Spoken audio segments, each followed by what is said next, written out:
Selamat berjumpa kembali dalam layanan audio Sahabat Seperjalanan. Hari ini adalah hari Jumat 18 Agustus 2023. Tema renungan saat teduh kita dengan judul Kembali ke Sumbernya.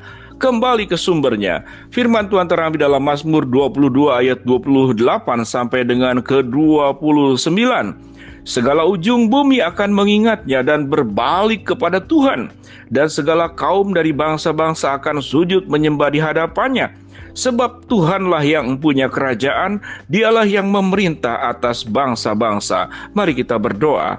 Bapa yang di dalam surga, kami ingin belajar bahwa kehidupan ini akan kembali kepada sumbernya, dan sumber segala kehidupan, sumber yang terbaik, sumber yang tersempurna berasal daripada Engkau, Allah yang menciptakan kami, Allah yang mengasihi kami di dalam diri Tuhan Yesus Kristus. Dalam nama Tuhan Yesus kami berdoa, amin.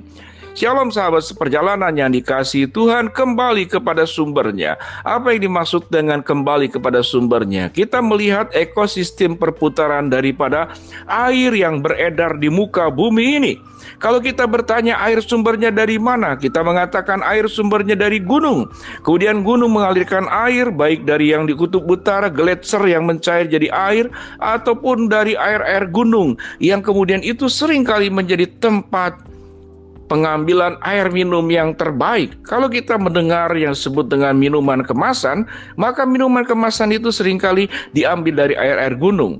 Beberapa kali saya melewati daerah pegunungan dan melihat beberapa pabrik-pabrik untuk penyulingan air yang bersumber dari air gunung. Sedemikian luar biasa. Air gunung kemudian mengalir kepada bagian yang paling bawah, membasahi bumi, memberikan kehidupan kepada tanaman, ternak, dan juga kepada manusia, akhirnya berujung ke laut. Setelah laut kemudian terjadi penguapan lewat pemanasan, awan membawa kembali awan-awan yang hitam kelam itu kepada gunung, dan turunlah air dan kembalilah kepada sumbernya. Itulah perputaran yang kita pahami dan kita pelajari di dalam sekolah.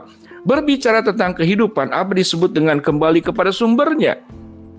Sewaktu kita membaca ayat 28 dan 29 dalam Mazmur 22, mari kita perhatikan baik-baik. Segala ujung bumi akan mengingatnya dan berbalik kepada Tuhan, dan segala kaum dari bangsa-bangsa akan sujud menyembah di hadapannya. Sebab Tuhanlah yang punya kerajaan, Dialah yang memerintah atas bangsa-bangsa. Sewaktu kita berbicara pada ayat yang ke-28, segala ujung bumi akan mengingatnya dan berbalik kepada Tuhan. Siapa saja yang berbalik kepada Tuhan? Sewaktu dalam keadaan normal adalah orang-orang yang sadar. Tatkala keadaan aman, terpelihara, terjaga, tidak ada bencana alam, dalam keadaan sehat-sehat, sebagian orang itu selalu kembali kepada sumbernya. Ini adalah kelompok orang-orang yang taat kepada Tuhan, taat beribadah kepada Tuhan di dalam setiap keadaan.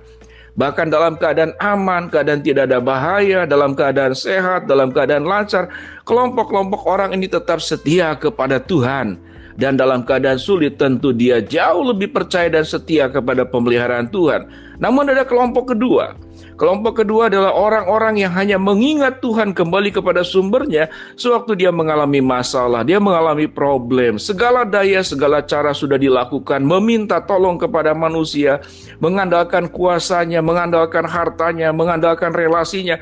Ternyata tidak bisa menyelesaikan masalah hidup. Salah satunya adalah tatkala seseorang menghadapi yang namanya penyakit di dalam kondisi kritis stadium 4. Seberapa kaya engkau, seberapa hebat engkau, seberapa banyak uang engkau, seberapa luar biasa engkau bisa mencari obat yang terbaik dan dokter yang terbaik. Tapi dokter yang terbaik berkata bahwa sudah maksimal pengobatan, maka selebihnya kita hanya bisa berdoa saja. Di titik itulah tatkala sebuah daya yang ada di muka bumi ini tidak bisa memberikan jawaban atas permasalahan hidup kita, barulah kita mengingat kembali kepada sumbernya. Siapa? Yaitu Tuhan, yang maha kuasa, yang maha ada, yang maha sempurna, yang memiliki segala sesuatu. Karena semua yang ada di alam semesta ini bersumber dari Allah. Ini kelompok kedua, barulah kembali kepada sumbernya. Cukup masih baik, masih mengingat Tuhan. Ada kelompok ketiga, dalam keadaan baik, dalam keadaan tidak baik, dia tetap tidak mempercayai Tuhan. Sampai mati pun dia tetap tidak mempercayai Tuhan. Dia tidak mempercayai sumber segala sesuatu itu berasal dari Tuhan, dan dia juga tidak mempercayai bahwa setelah mati itu pun Tuhan ada. Maka kelompok ketiga juga adalah gambaran daripada sebagian manusia yang seperti demikian, khususnya mereka-mereka yang tidak mempercayai akan adanya Tuhan. Maka sahabat seperjalanan, kita masuk dalam kelompok mana? Pada ayat yang ke-29 dikatakan, sebab Tuhanlah yang punya kerajaan, dialah yang memerintahkan atas bangsa-bangsa.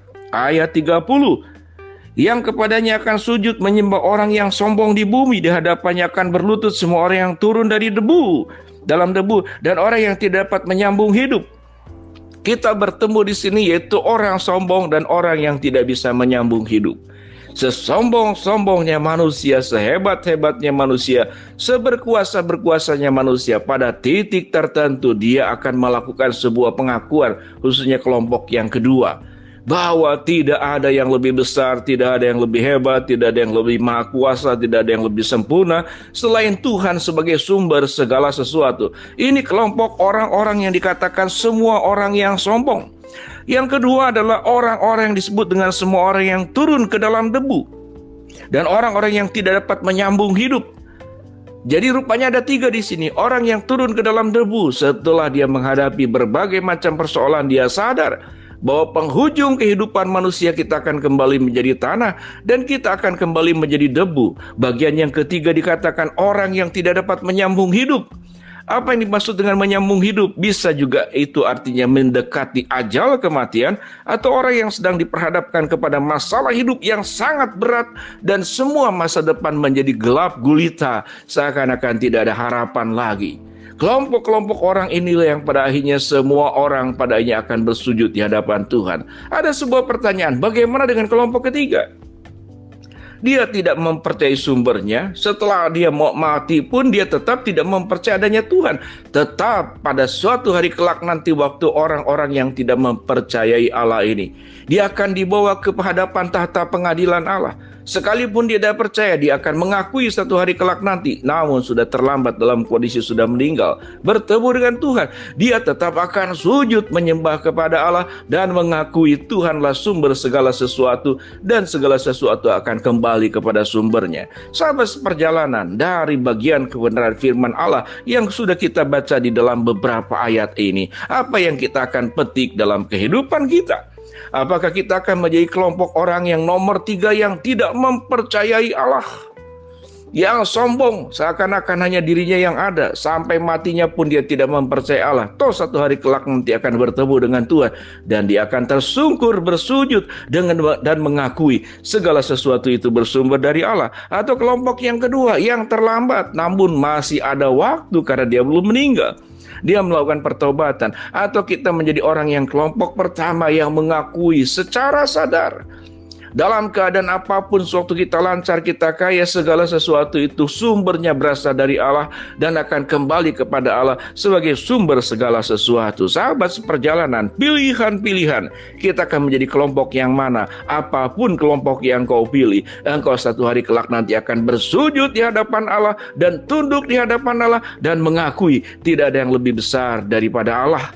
Oleh sebab itu, biarlah kita menjadi orang yang kelompok pertama yang menyadari kebesaran Allah di sepanjang hidup kita dalam setiap keadaan. Mari kita berdoa. Terima kasih Bapa, Engkau sumber segala sesuatu yang terbaik dalam hidup kami. Kami ingin memuliakan hidup benar di hadapan Tuhan. Hamba-Mu berdoa buat sahabat seperjalanan yang sedang sakit, Tuhan jamah sembuhkan. Sahabat seperjalanan yang sedang menghadapi masalah, Tuhan bukakan jalan. Sahabat seperjalanan yang sedang berdoa mengharapkan sesuatu dari Tuhan, Tuhan kabulkan dengan cara dan waktunya Tuhan. Di dalam nama Tuhan Yesus kami berdoa. Amin. Shalom sahabat seperjalanan. Ingatlah, satu hari kelak nanti kita akan kembali kepada sumbernya. Amin.